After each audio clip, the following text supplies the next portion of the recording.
és evident que davant d'aquesta reforma de la directiva de temps de treball estem totalment en contra. De fet, seria la primera directiva que suposa un retrocés a nivell social a Europa.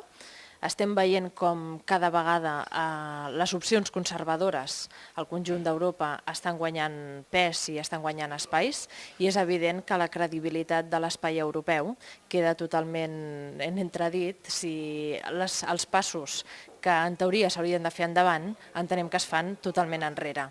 És una directiva que ens situa a nivell de drets dels treballadors, podríem dir que en el segle XIX, si no més enrere, i és evident que és una directiva que està atemptant contra la negociació col·lectiva.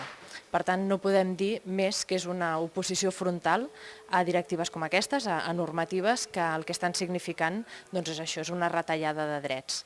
Afortunadament, aquesta directiva no està aprovada del tot, ha de passar pel Parlament i esperem que hi hagi una llum, un seny que pugui posar sobre de la taula el que és el model social europeu.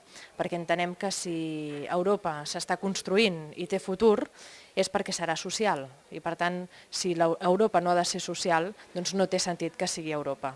I en aquests moments estem veient que els governs conservadors estan donant el do de pit i estan acostant propostes que afortunadament el nostre govern s'ha oposat, però veiem que s'ha quedat en franca minoria i que per tant serà difícil que això passi.